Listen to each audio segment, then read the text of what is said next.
Hello दोस्तों, स्वागत है आप सभी लोगों को आपके अपने इस यूट्यूब चैनल पर। मैं नीतीश राजगुप्ता आप सभी लोगों को स्वागत करता हूं।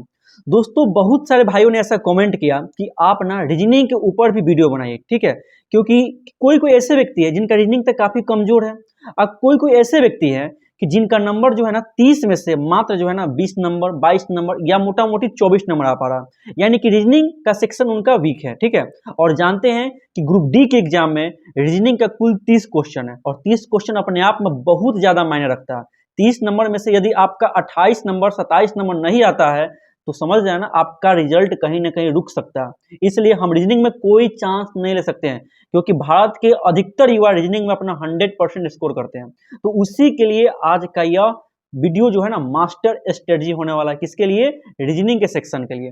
तो चलिए दोस्तों देखते हैं सबसे पहले रीजनिंग, ठीक है। तो दोस्तों पता है ना, ग्रुप डी जो है अपना सिलेबस निकालता है और उस सिलेबस में उसने बताया है कि हम साइंस कहां से पूछेंगे, मैथ कहां से पूछेंगे, कौन कौन सा टॉपिक पूछेंगे और रीजनिंग का कौन कौन सा टॉपिक पूछेंगे।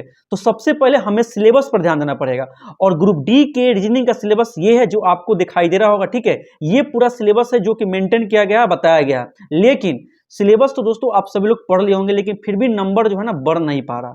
तो दोस्तों यह वीडियो उसी के लिए, ठीक है।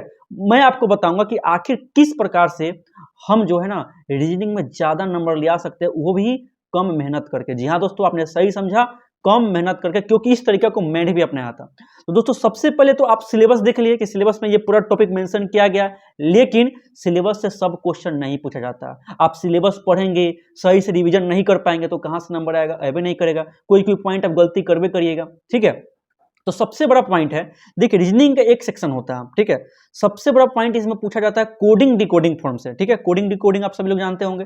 तो कोडिंग डिकोडिंग आप लोग ऐसे बना सकते हैं, पूरा आपका अल्फाबेटिकल फॉर्म आराम से याद होना चाहिए, ठीक है। और थोड़ा माइंड आपका सही तरीके से काम करना चाहिए। बाकी आप कोडिंग डिकोडिंग वाला आराम से क्वेश्चन बना सकते हैं। इसके लिए आपको लगातार प्रैक्टिस करना है। आप प्रैक्टिस कहां से करिएगा? मैंने पहले ही बताया है, PYQ, ओनली PYQ पर फोकस करिए। इसके बाद दोस्तों सबसे इंपॉर्टेंट चैप्टर आपका सेटिंग अरेंजमेंट। कौन सा है? Setting arrangement. समझ में आ रहा है ना? यह चैप्टर काफी इंपॉर्टेंट है। इससे इस बार जितना एग्जाम हुआ है या जितना मैंने एग्जाम दिया है, इसमें 2 या 3 क्वेश्चन सेटिंग अरेंजमेंट से पूछ रहा है, ठीक है। और समझते हैं ना, सेटिंग अरेंजमेंट से क्वेश्चन आप गलत नहीं कर सकते हैं। आपको फास्ट बनाना भी है, आपको फास्ट सेटअप भी करना है और एक्यूरेसी भी चाहिए, ठीक है। क्योंकि गलती करेंगे तो आप तो बाहर हो जाएंगे वहां से। जो व्यक्ति सब सही कर रहा है वह आपको भी सही करना पड़ेगा, ठीक है। तो अभी कहीं ना कहीं आप आगे हैं और नहीं तो आप पीछे हो जाएंगे, रिजल्ट से बाहर हो सकते हैं। इसलिए आपको सेटिंग अरेंजमेंट पर विशेष तौर पर ध्यान देना पड़ेगा। इसके बाद दोस्तों क्या? इसके बाद डायरेक्शन काफी इंपॉर्टेंट टॉपिक है और इससे क्वेश्चन बनता है, इसलिए डायरेक्शन पर भी स्पेशल फोकस करना है, गलती नहीं करना है। इसके बाद आपको ध्यान देना रैंकिंग वाले प्रश्न पर। और जानते हैं रैंकिंग वाले प्रश्न में बहुत सारे लोग गलती करते हैं, तो यहां पर बच करके आपको इसमें सही करना है ताकि आपका नंबर दूसरे से आगे जा पाए। तो रैंकिंग पर ध्यान देना। उसके बाद आपको साइलोनिज्म, समझ में आ रहा है ना? साइलोनिज्म भी काफी इंपॉर्टेंट टॉपिक है, इसको भी आपको अच्छे से ध्यान देना। इसके बाद पजल भी बहुत इंपॉर्टेंट टॉपिक है, ठीक है। इसको भी ध्यान देना है। और जानते हैं ना ग्रुप डी है, ग्रुप डी कुछ भी कर सकता है और इसने सिलेबस में मेंशन किया है कि भाई स्टेटमेंट एंड कंक्लूजन से भी क्वेश्चन पूछेंगे। देखिए टेक्नीशियन में स्टेटमेंट एंड कंक्लूजन नहीं पूछा गया, ठीक है। इसके बाद ALP में भी मतलब था लेकिन नहीं था, मतलब समझिए कि नहीं के बराबर था। NTPC के एग्जाम दिए, उसमें भी स्टेटमेंट एंड कंक्लूजन का क्वेश्चन नहीं था, ठीक है। RPF में भी नहीं था, लेकिन हो सके ग्रुप डी में पूछ ले, क्योंकि 99 सेट में एग्जाम होना है, उसको लेखा को छटना है, कोई भी तरीका अपना सकता है, ठीक है।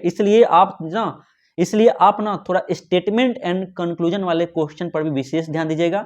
दोस्तों ये सभी इंपॉर्टेंट पॉइंट है, ठीक है। उसके बाद आपको केवल और केवल क्या करना? प्रैक्टिस करना। देखिए 30 में 30 आपका रीजनिंग में टारगेट रखना है, ठीक है। लेकिन 30 में 30 नंबर आपको कोई मास्टर के बताने से या मेरे बताने से नहीं आने वाला। ये तभी आएगा जब आप प्रैक्टिस करेंगे। प्रैक्टिस जितना ज्यादा करेंगे आपका एक्यूरेसी उतना मेंटेन होगा, आपका स्पीड बढ़ेगा और आपका नंबर जाहिर सी बात है ग्रोथ होवे करेगा, ठीक है। अभी फिलहाल मेरे अनुसार से यदि आप 30 में से 27-28 भी सही कर लेते हैं तो आप जो है ना अच्छे सिचुएशन में है। बस लगातार उसको कंटिन्यूअसली उसको रिविजन करते रहिए, हमेशा मॉक टेस्ट देते रहिए। सबसे अच्छा मॉक टेस्ट देने का उपाय है क्या? PYQ। जितना भी एग्जाम करंट में हुआ है बस उसको फॉलो करना है, इसके अलावा कोई चीज को नहीं पकड़ना है। केवल PYQ पर फोकस करिए, क्योंकि वही आपके लिए आना है, ठीक है। क्योंकि ये क्वेश्चन करंट पूछा गया, बस इसी पर मेंटेन करिए, ठीक है। दोस्तों मिलते हैं नेक्स्ट वीडियो में। फिर भी कोई दिक्कत होगा तो आप मुझे कमेंट करके जरूर बता दीजिएगा।